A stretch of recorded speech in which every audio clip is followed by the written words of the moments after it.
যুক্তরাষ্ট্রের president Donald Trump নিজেদের শান্তি প্রস্তাব গ্রহণের জন্য ইউক্রেনকে আগামী বৃহস্পতিবার পর্যন্ত সময় বেঁধে দিয়েছেন। ট্রাম্পের এমন প্রস্তাবে মহাসংকটে পড়েছেন বলে মন্তব্য করেছেন ইউক্রেনের প্রেসিডেন্ট ভলোদিমির জেলেনস্কি। তবে যুক্তরাষ্ট্রের শান্তি প্রস্তাব ইউক্রেন সংঘাত সমাধানের ভিত্তি হতে পারে উল্লেখ করে রাশিয়ার প্রেসিডেন্ট ভ্লাদিমির পুতিন বলেছেন, কিয়েভ যদি প্রস্তাবটি প্রত্যাখ্যান করে তাহলে রুশ সেনাদের অগ্রযাত্রা অব্যাহত থাকবে। শুক্রবার ফক্স নিউজ রেডিওকে ট্রাম্প বলেন, তার মতে প্রস্তাবটি গ্রহণের জন্য কিয়েভের জন্য উপযুক্ত সময় আগামী বৃহস্পতিবার। পরে শুক্রবার নিউ ইয়র্কে নবনির্বাচিত মেয়র জোহরান মামদানির সঙ্গে হোয়াইট হাউসে বৈঠকের সময় ট্রাম্প সাংবাদিকদের বলেন, জেলেনস্কিকে এই প্রস্তাব মেনে নিতেই হবে। তিনি যদি এই শান্তি প্রস্তাব গ্রহণ না করেন তাহলে জেনে রাখা ভালো তাদেরই লড়াই চালিয়ে যাওয়া ছাড়া কোনো উপায় নেই। এ পর্যায়ে জেলেনস্কিকে একটি সমঝোতায় আসতে হবে বলেও মন্তব্য করেন ট্রাম্প।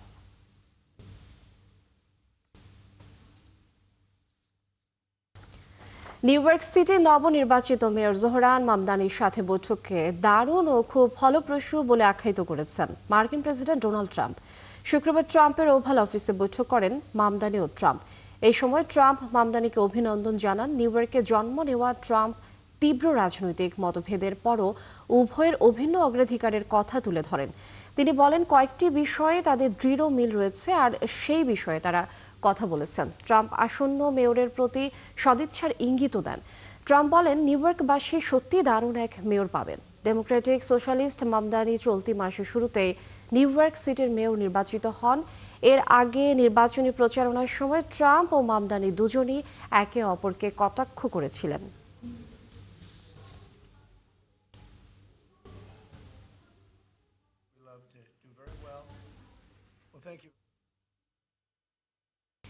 ভেনেজুয়েলার বিরোধী নেত্রী ও শান্তিতে নোবেল জয়ী মারিয়া করিনা মাচাদো নরওয়েতে নোবেল পুরস্কার গ্রহণ করতে দেশ ছাড়লে তাকে পলাতক হিসেবে ঘোষণা করা হবে বলে জানিয়েছেন দেশটির attorney general Tarek William sub.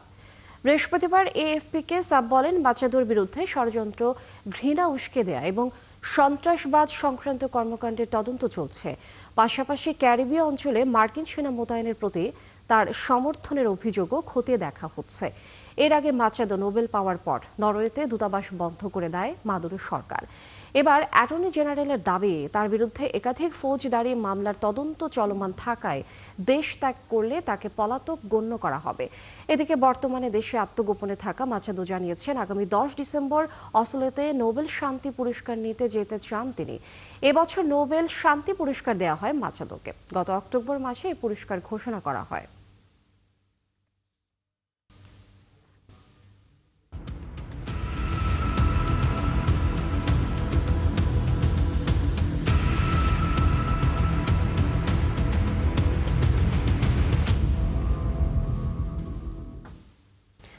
গত মাসে মার্কিন যুক্তরাষ্ট্রের মধ্যস্থতায় যুদ্ধবিরতি চুক্তি কার্যকর হওয়ার পর থেকে গাজা উপত্যকায় কমপক্ষে ৬৭ জন ফিলিস্তিনি শিশু নিহত হয়েছে।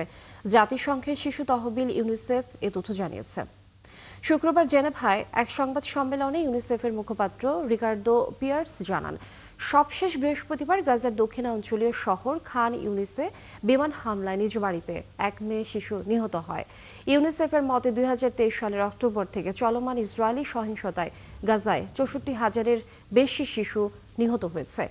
এদিকে সেভ দ্য চিলড্রেন জানিয়েছে, যুদ্ধের কারণে ২০২৪ সাল পর্যন্ত প্রতি মাসে গড়ে ৪৭৫ জন শিশু আজীবনের জন্য পঙ্গু হয়েছে। চলতি সপ্তাহে হামাস যুদ্ধবিরতি লঙ্ঘন করেছে এমন অভিযোগ এনে গাজায় দফায় দফায় বিমান হামলা চালিয়েছে ইসরায়েলি সেনারা। কিন্তু হামাস এ অভিযোগ অস্বীকার করে জানিয়েছে, এসব হামলায় ৩২ জন ফিলিস্তিনি নিহত হওয়ার বিষয়টি প্রমাণ করে যে ইসরায়েল গাজায় গণহত্যা চালিয়ে যেতে চায়। ফিলিস্তিনের অবরুদ্ধ গাজা উপত্যকায় বিমান হামলা চালিয়ে সশস্ত্র গোষ্ঠী হামাসের ৫ যোদ্ধাকে হত্যা করেছে ইসরায়েলি সেনাবাহিনী আইডিএফ। শুক্রবার এ হামলা চালায় তারা। গত মাসে হামাস ও ইসরায়েলের মধ্যে যুদ্ধবিরতি হলেও রাফাতে হামাসের প্রায় ২০০ যোদ্ধা আটকা পড়েন। তারা সুড়ঙ্গের ভেতর অবস্থান নিয়ে আছেন। যে যোদ্ধাদের আইপিএফ হত্যা করেছে তারা সুড়ঙ্গ থেকে বের হয়ে এসেছিলেন। আইডিএফ-এর নাহাল ব্রিগেড এ হামলা চালায়। তারা দাবি করেছে, হামাসের যোদ্ধারা সুড়ঙ্গ থেকে বের হয়ে ইসরায়েলি সেনাদের দিকে এমনভাবে এগিয়ে আসছিল যা ইসরায়েলি সেনাদের জন্য ঝুঁকির কারণ হয়ে উঠেছিল। এ কারণে তাদের লক্ষ্য করে বিমান হামলা চালানো হয়েছে। যুদ্ধবিরতির পরও রাফার প্রায় পুরো অঞ্চল নিজেদের নিয়ন্ত্রণে রেখেছে ইসরায়েল। এ কারণে যুদ্ধবিরতির পর হামাসের যোদ্ধারা সেখানে আটকে যান। তাদের জীবিত বের করে গাজার অভ্যন্তরে বা অন্য কোনো দেশে পাঠানোর ব্যাপারে ইসরায়েলের সঙ্গে যুক্তরাষ্ট্র ও অন্যান্য মধ্যস্থতাকারী দেশগুলোর আলোচনা চলছে।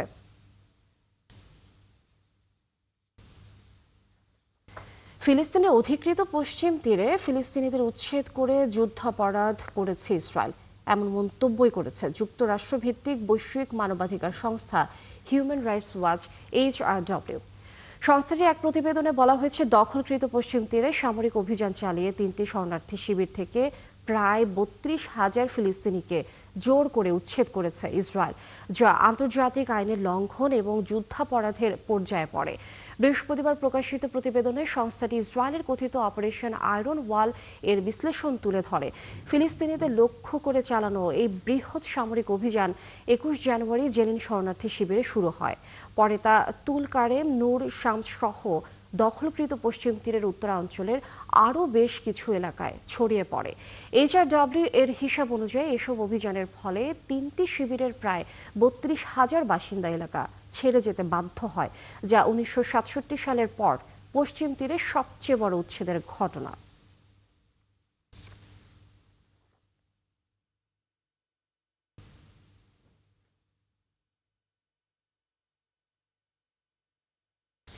ইসরায়েল মার্কিন সহায়তা ছাড়া তারা ইরানের বিরুদ্ধে 1 সপ্তাহ লড়াই করতে পারবে না বলে জানিয়েছেন ইরানের সংসদের স্পিকার মোহাম্মদ বাঘের গালিবাফ। শুক্রবার এক সমাবেশে গালিবাফ বলেন, জুনে ইসরায়েল ও যুক্তরাষ্ট্র ইরানের সাথে 12 দিনের যুদ্ধ করে। সেই সময় তারা বুঝতে পারে ইরানের শক্তি শুধু ক্ষেপণাস্ত্র থেকে আসে না, বরং জনগণের ব্যাপক সমর্থনই দেশকে শক্তিশালী করে। তিনি বলেন, ইহুদিবাদী সরকার যুক্তরাষ্ট্র ন্যাটোর সমর্থন ছাড়া ইরানের সঙ্গে 1 সপ্তাহের বেশি যুদ্ধ চালিয়ে যেতে অক্ষম। গালিবাফের দাবি, ইরানি জনগণ এবং তাদের সশস্ত্র বাহিনীর হাতে ইসরায়েলি শাসক গোষ্ঠী ও তাদের মার্কিন সমর্থকরা যুদ্ধে পরাজিত হয়েছে। 12 দিনের যুদ্ধে ব্যর্থতার পরও শত্রুপক্ষ ইরানের বিরুদ্ধে নানা রূপে শত্রুতা অব্যাহত রেখেছে উল্লেখ করে গালিবাফ বলেন, তারা মনস্তাত্ত্বিক যুদ্ধ সহ বিভিন্ন কৌশলে জনগণকে ইসলামী ব্যবস্থার বিরুদ্ধে দাঁড় করানোর চেষ্টা করছে।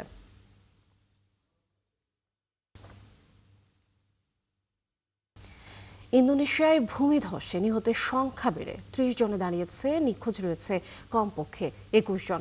এর আগে গত 13 নভেম্বর ব্যাপক বর্ষণের জেরে জাভার মধ্যাঞ্চলে অবস্থিত কিলাকাপ এবং বাঞ্জারনেগারা শহরে ভূমিধসের ঘটনা ঘটে। পরে সেখানে উদ্ধার তৎপরতা শুরু করে দুর্যোগ মোকাবেলা দপ্তরের উদ্ধারকারী বাহিনী।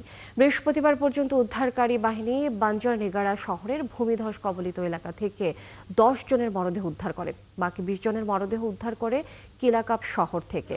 এদিকে ভূমিধসের জেরে 2 শহরে অনেক বাড়িঘর ধ্বংস হয়ে গেছে। আহত অবস্থায় উদ্ধার করা হয়েছে 7 জনকে। ইতিমধ্যেই বাঞ্জারনেগারা শহর থেকে 9 শতাধিক এবং কিলাকাপ থেকে 2 শতাধিক বাসিন্দাকে নিরাপদ স্থানে সরিয়ে নেওয়া হয়েছে। পাকিস্তানে গ্লু তৈরির একটি ফ্যাক্টরিতে বিস্ফোরণে 16 জন নিহত হয়েছেন। এছাড়া আহত হয়েছেন আরও 7 জন। বিস্ফোরণের পর ফ্যাক্টরিতে ধসের ঘটনা ঘটে। এছাড়া আশপাশের বাড়িতে আগুন লেগে অনেক হতাহত হন। শুক্রবার ভোর 5টার দিকে পাঞ্জাব প্রদেশের লাহোরের ফয়সালাবাদের ওই গ্লু তৈরির ফ্যাক্টরিতে আগুন লাগে। ফয়সালাবাদের কমিশনার রাজা জাহাঙ্গীর আনোয়ার স্থানীয় সংবাদ মাধ্যমকে জানিয়েছেন, ফ্যাক্টরির রাসায়নিকের গুদামে গ্যাস লিক হয়ে বিস্ফোরণের ঘটনা ঘটে। বিস্ফোরণের পর ফ্যাক্টরির ম্যানেজারকে গ্রেপ্তার করেছে পুলিশ। তবে দুর্ঘটনার পরপর মালিক পালিয়ে গেছেন। তাকে গ্রেপ্তারের চেষ্টা চলছে।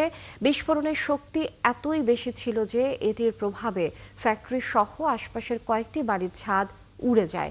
এর মধ্যে 3টি বাড়িতে আগুন ছড়িয়ে পড়ে। যারা নিহত হয়েছেন তাদের বেশিরভাগই আশপাশের বাড়ির বাসিন্দা ছিলেন। নিহতদের মধ্যে 6 জনই শিশু।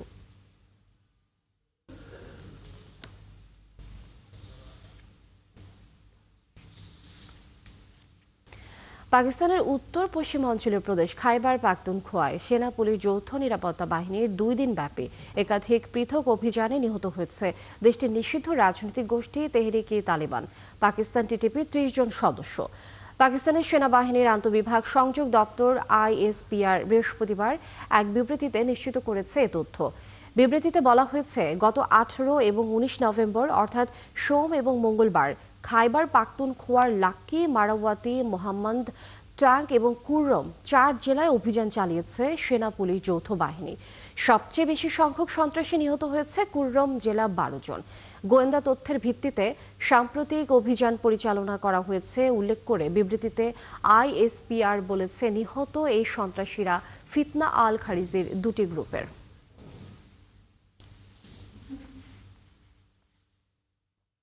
সংযুক্ত আরব আমিরাতে দুবাইয়ে এয়ার শোতে কসরত দেখানোর সময় ভারতের একটি তেজস যুদ্ধ বিমান বিধ্বস্ত হয়ে পাইলট নিহত হয়েছেন। দেশটির বিমান বাহিনী আনুষ্ঠানিক বিবৃতিতে জানায়, শুক্রবার স্থানীয় সময় দুপুর 2:10 দুবাই এয়ার শোতে কসরত দেখানোর সময় দুর্ঘটনার কবলে পড়ে বিমানটি। এ ঘটনায় পাইলট গুরুতর আহত হন, পরে তিনি মারা যান। বিধ্বস্তের কারণ খুঁজে বের করতে একটি তদন্ত কমিটি গঠন করা হবে বলেও জানায় তারা। এর আগে 2024 সালের মার্চ মাসে রাজস্থানের জয়সলমের একটি তেজস যুদ্ধ বিমান বিধ্বস্ত হয়েছিল। সে সময় পাইলট নিরাপদে বিমান থেকে বেরিয়ে আসতে সক্ষম হয়েছিলেন।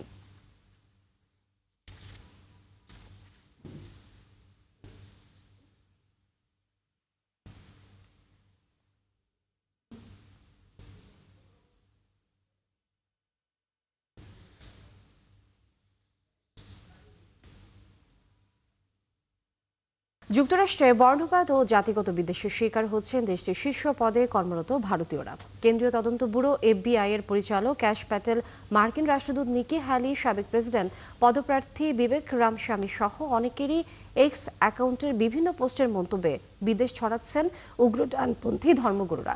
কিন্তু হঠাৎ কেন ভারতীয়রা এমন আক্রমণের শিকার হচ্ছেন? সৃষ্টি ঘটকের রিপোর্টে বিস্তারিত। যুক্তরাষ্ট্রের কেন্দ্রীয় তদন্ত ব্যুরো FBI এর পরিচালক ক্যাশ প্যাটেল এক্সে তার অনুসারীদের দীপাবলির শুভেচ্ছা জানিয়েছিলেন। একজন উগ্র ডানপন্থী ধর্মগুরু ক্যাশ প্যাটেলের পোস্টের নিচে মন্তব্যে লিখেছিলেন, তিনি যেন নিজ দেশে ফিরে গিয়ে বালির দেবতার পূজা করেন। আরও একজন এক্স ব্যবহারকারী মন্তব্যে ক্যাশ প্যাটেলকে যুক্তরাষ্ট্র ছেড়ে যাওয়ার দাবি জানান।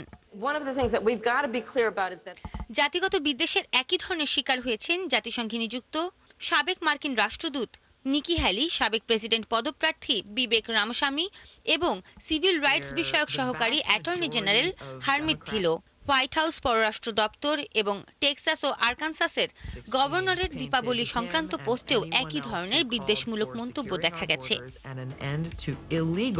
বিশ্লেষকরা বলছেন, আসলে আক্রমণ আসছে ঘরের ভেতর থেকেই। ভারতীয় অভিবাসী এবং ভারতীয় বংশোদ্ভূত মার্কিন বা যাদের ভারতীয় বলে মনে করা হয়, তারা বর্তমানে যুক্তরাষ্ট্র সহ বিশ্বজুড়ে ক্রমবর্ধমান অভিবাসন বিরোধী আন্দোলনের নিশানায় পরিণত হয়েছেন।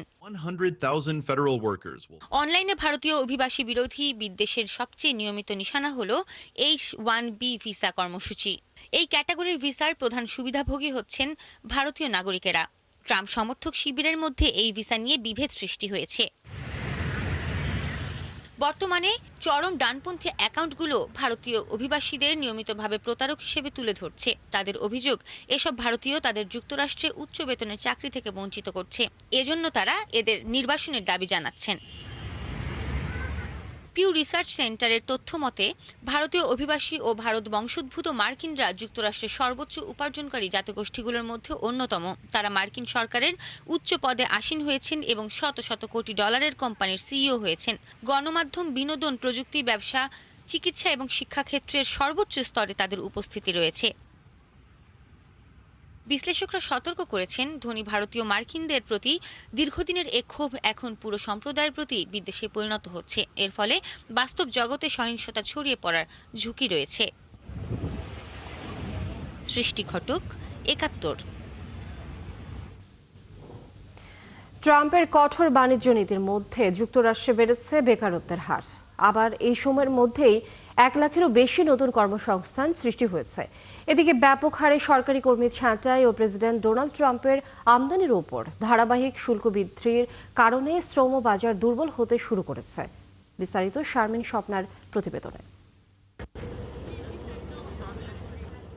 মার্কিন শ্রম দপ্তরের বৃহস্পতিবার প্রকাশিত এক প্রতিবেদনে বলা হয়েছে, বিশ্বের বৃহত্তম অর্থনীতি সেপ্টেম্বর মাসে 1,19,000 নতুন কর্মসংস্থান সৃষ্টি করে, যা আগস্টের তুলনায় বেশি। তবে বেকারত্বের হার 4.3% থেকে বেড়ে 4.4% হয়। এদিকে আগস্টের সংশোধিত তথ্য আগের ধারণার চেয়ে আরও নেতিবাচক চিত্র দেখিয়েছে। আগে ধারণা করা হয়েছিল আগস্টে যুক্তরাষ্ট্রের 22,000 চাকরি যুক্ত হয়, কিন্তু সংশোধিত হিসাব বলছে ওই সময় বরং 4,000 চাকরি কমে যায়। এদিকে এই প্রতিবেদনের গুরুত্ব আরও বেড়েছে এই কারণে যে ডিসেম্বরের ফেডারেল রিজার্ভ বৈঠকের আগে এটি হবে শেষ কর্মসংস্থান প্রতিবেদন। ওই বৈঠকে টানা তৃতীয় সুদ হার কমানোর সিদ্ধান্ত নিতে পারে দেশটির কেন্দ্রীয় ব্যাংক। শ্রমবাজার দুর্বল হলে ফেডের উপর সুদ হার কমানোর চাপ বাড়তে পারে, যদিও প্রতিষ্ঠানটি মুদ্রাস্ফীতিও নিয়ন্ত্রণে রাখতে চায়। অন্যদিকে সেপ্টেম্বরে পরিবহন ও গুদাম খাতে পাশাপাশি ফেডারেল সরকারের চাকরিতেও কর্মীহানি দেখা গেছে, অথচ স্বাস্থ্যসেবা খাতে চাকরি বেড়েছে। সরকারি শাটডাউনের কারণে মুদ্রাস্ফীতি, খুচরা বিক্রি থেকে শুরু করে নানা ধরনের সরকারি তথ্য প্রকাশও স্থগিত ছিল। এমনকি জরিপের কিছু তথ্য সংগ্রহ ব্যাহত হওয়ায় শ্রম দপ্তর জানিয়েছে অক্টোবরের বেকারত্বের হার প্রকাশ করা সম্ভব হবে না। শারমিন স্বপ্না, ৭১। দর্শক, এই ছিল এখনকার আয়োজনে। বিশ্বের আরও নতুন কিছু খবর ও বিশ্লেষণ নিয়ে দুপুর 1:30টায় আবারও হাজির হবে বিশ্বযোগ। চোখ রাখুন ৭১-এর ফেসবুক পেজে এবং সাবস্ক্রাইব করুন ৭১-এর ইউটিউব চ্যানেল। থাকুন ৭১-এর সাথে।